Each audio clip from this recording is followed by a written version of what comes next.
Ukončené stavebné procesy a hlavne počasie dovolili historicky prvýkrát začať sezónu na letnom kúpalisku v Trenčíne.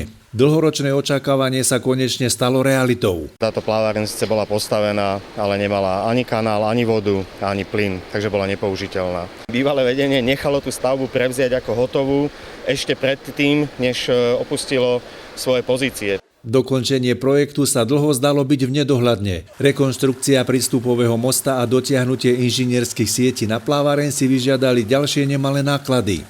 Most na ostrov bol v oveľa horšom technickom stave, ako sa predpokladalo, takže si to vyžadovalo ďalšie financie, ďalšie rokovania, ďalšie ťažké práce, ktoré nakoniec vyústili do dnešného výsledku. Cena za vybudovanie tejto plavárne bola extrémne vysoká – 7,8 milióna eur. Budeme ju splácať až do roku 2020. Nostalgia za starou plavárňou bude u Trenčanov ešte dlho pretrvávať. Otvorením nového letného kúpaliska sa všetkým uľavilo a prví návštevníci mali dobré pocity. Som rád a som šťastný, že som v tejto vode.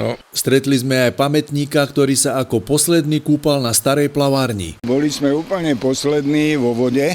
Nechali sme sa tam aj zväčšniť, aby sme mali takú pamiatku historickú. Pre návštevníkov je pripravených takmer 300 parkovacích miest zdarma a cyklostojany pri vstupe sú monitorované kamerami. Celková vodná plocha sa oproti starej plavárni zväčšila. Zatiaľ prvý dojem dobrý, pekné. Ja som bola na starej veľmi veľakrát, ale tu sa mi páčia tieto bogany. A hlavne som sa tu tešila na tú vôňu plavárensku, na tie krémy a tak.